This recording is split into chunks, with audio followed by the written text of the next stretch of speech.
a little muffled po. Parang nasa ano. Okay po ba? Ayan, mas Ayan, okay yan. ayan. So, start po tayo sa aking maiksing product result story. Yan po, ako po si Coach Rio. At age 37 po, yan po ang aking katawan. Mataas ang body fat, masakit ang tuhod. Kaya po nag-start po talaga ako na baguhin yung aking lifestyle. Lifestyle pa lang po yun.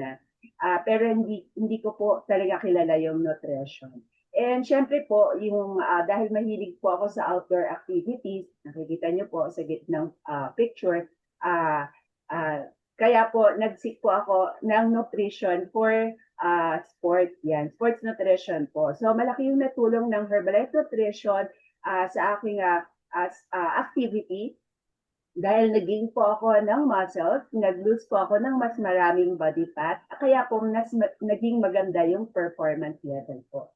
Kaya ngayon po na sa age po na 47, so more than 6 years ko na po tinitake yung product, ginagamit ko na siya for healthy aging, flexibility, and mobility. Yan, that's why I love Herbalife. Yun. So, proceed na po tayo sa aking special topic. Ang topic natin for today is about how to build muscle effectively, the role of protein diet, and exercise. So, ito pong article na to ay sinulat niya Ma'am Susan Bowerman. Isa po siyang Senior Director Worldwide, Nutrition Education and Training sa Herbalife Nutrition. And as konting introduction, sino po ba sa inyo, pwede nyo pong i-type sa chat box, sino po ba sa inyo yung mga naka-enroll ngayon sa gym? And ano po ba yung inyong fitness goal? According kay Susan Bowerman, marami po ngayon nalilito no, na mga gustong magpa-sexy na kung paano ba talaga yung epektibong paraan para magkaroon tayo ng magandang shape na katawan or mag-build ng muscle effectively. So, hindi lang kasi sapat yung nasa gym ka, naka-enroll ka sa gym or mag-bodyweight training ka or yung simpleng kumakain ka lang ng protein. Since kilala po natin na ang protina po ay pagkain ng muscle. So, hindi lang po sapat yung, kung hindi sapat yung kaalaman mo, hindi mo talaga maa-achieve yung goal mo. So, ano po ba yung mga dapat or yung mga importanteng nutrients na kailangan nating malaman para makapag-build tayo ng muscle effectively? So dito, binanggit po yung carbohydrate. Si carbohydrates po, siya po yung nag-fuel sa ating muscles. And kapag sinabing carbohydrate, siya po yung isang major component dapat ng ating nutrition. Dapat ma-achieve po natin yung 40% ng pagkain natin ay merong carbohydrate. Yung carbohydrate na yan, kailangan healthy carbohydrate. So mag-focus po tayo katulad ng sa mga fiber or gulay at prutas. And next po is you get some healthy fats. So kailangan ng muscles natin ang 30% fat kasi hindi mapoproseso or hindi magkakaroon ng magandang muscle synthesis ang muscle natin kapag kulang tayo sa good fat. So kung kukuha tayo ng fat sa magdadagdag tayo ng fat sa kinakain natin, piliin natin yung good fat. At dapat yan ay 30%. And yung ikatlo is yung protein. So kailangan magkaroon tayo ng tamang intake and timing ng protein. Dahil si protein na dapat ay 30%, siya po talaga yung tumutulong para makapag-repair and mag-build ng muscle. So next po sa slide, ano nga daw ba yung best diet and nutrition tips for building muscle? So, paano mo ito mai-spread yung protein intake mo sa buong maghapon? So, kailangan balanced meal. Kailangan na ikakalat mo yung percentage ng protein. For example po sa akin po 68 kilograms. So ito times mo yun sa 1 to 2.2 protein per kilogram. So yung sagot doon, kailangan yun yung makonsume mo na protein in a day. Lalo na kapag ka nag-workout tayo. So kailangan nakaspread yung protein mo. Actually, kung i-compute mo yung protein intake mo per day, isipin mo kung na-achieve mo ba yung kailangan mong protina sa isang araw. Kasi minsan ako hindi ko talaga na-achieve kung hindi ako mindful sa kinakain ko. So kailangan yan meron ka sa breakfast, lunch, and dinner. Yan. So next yung question po is, what to eat before a workout? So ano ba yung dapat nating kainin bago mag-workout? So kailangan balanced meal na may carbohydrates para mag-fuel sa ating mga activity, and kailangan may protein para mag-muscle repair and growth, and plus yung fat.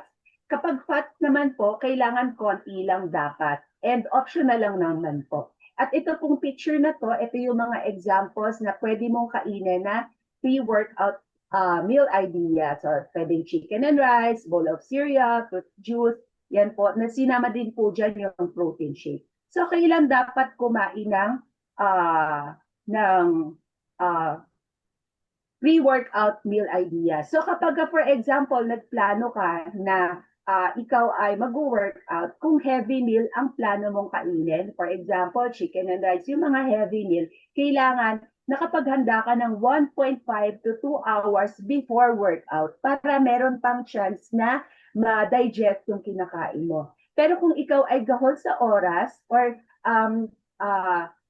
hindi na sapat yung 1 to 2 hours, kailangan mag-light meal ka lang. At kapag light meal naman, kailangan makapag-almusal ka ng 30 to 45 minutes. So light meal para mas madali mong ma-digest yung pagkain mo and hindi mahirapan yung digestive system mo. Kaya dito, sinasuggest yung mga protein shake, protein bar, yan po, yung mga simpleng prutas, pero kailangan may protein pa rin. So next po na question is, what to eat after workout daw? So, ito yung tinatawag na kailangan meron ka pa rin yung Holy Trinity na protein, carbs, and hydration. So protein para sa muscle repair and growth, kailangan ma-achieve mo agad yung 20 to 40 grams para ma-repair yung mga napunit na muscle mo, or tinatawag din itong gain time.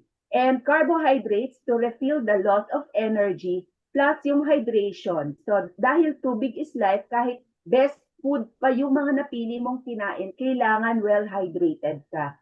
Kasi mabagal pa rin ang recovery mo kapag kulang ka sa tubig. And plus, pwede ka mag-add ng electrolyte. Optional lang po ito. Pero recommended po ito, lalo na kung grabe yung pawis mo during sa pag-workout mo.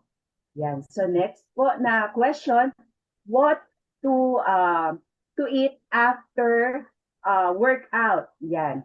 So kapag ka after workout naman, kailangan makapag-take ka ng protein mo 30 minutes after workout. So ito po yung mga pwede mong kainin after workout. Nandiyan din po yung protein shake, power bites, yan po, and egg, chia seed pudding, avocado and egg toast, yan po, yung mga high protein snacks na pwede mong kainin.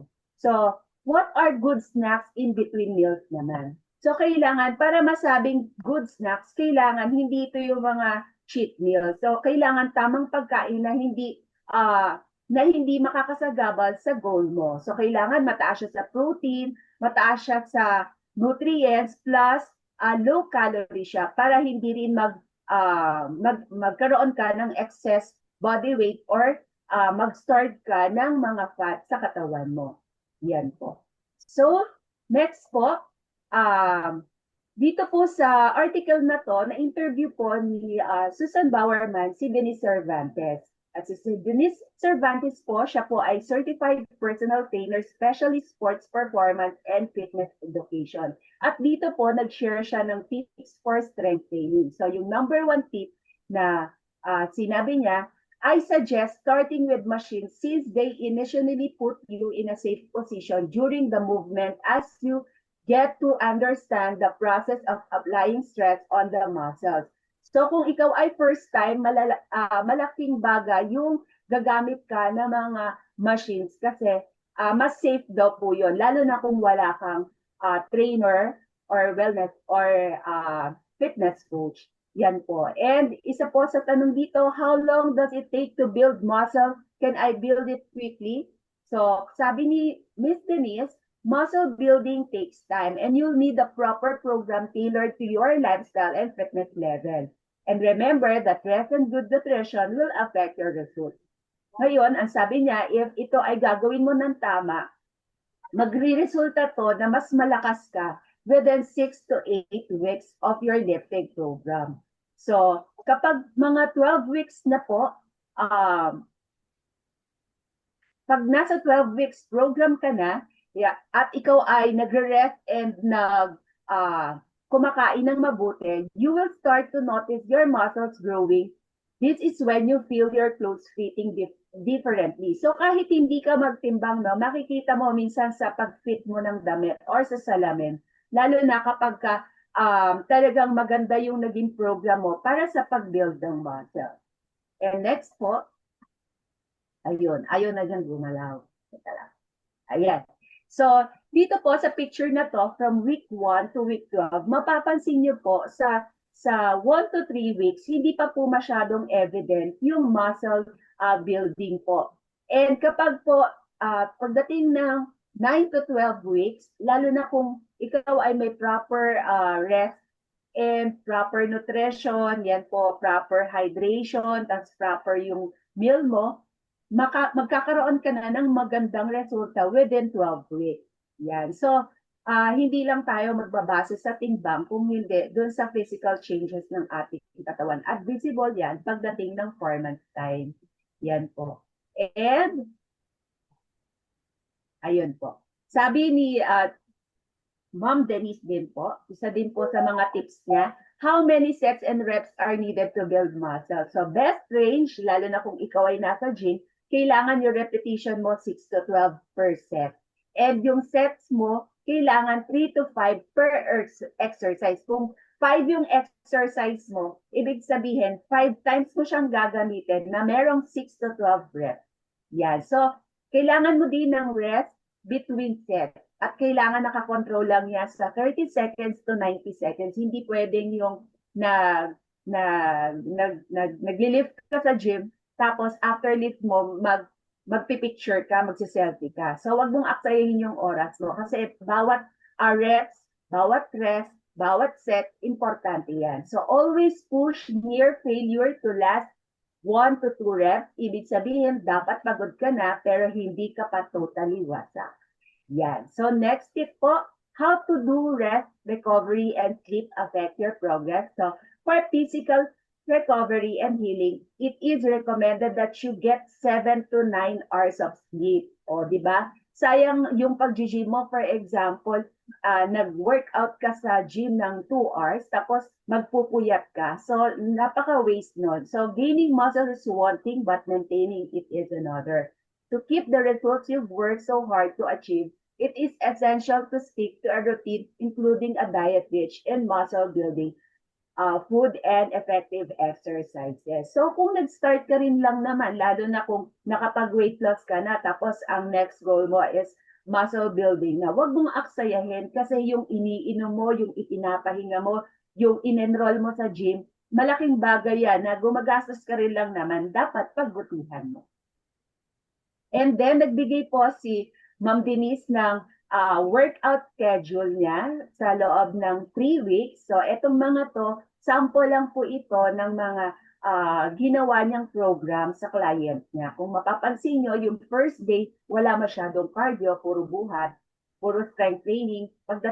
First week ito, sa second week naman po, naghalo siya ng cardio exercise. Yan.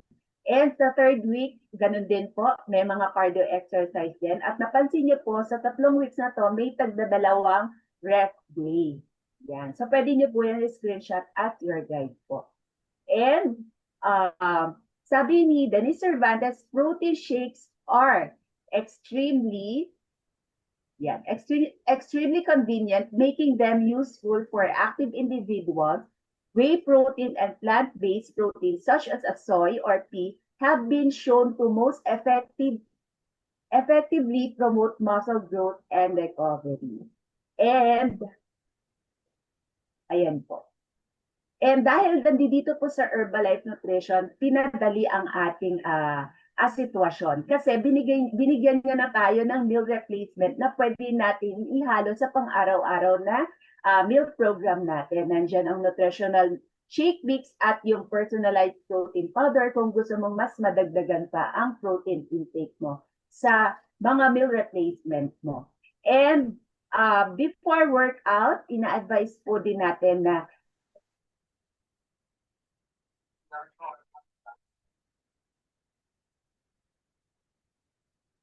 Okay, thank you po sa inyong patience.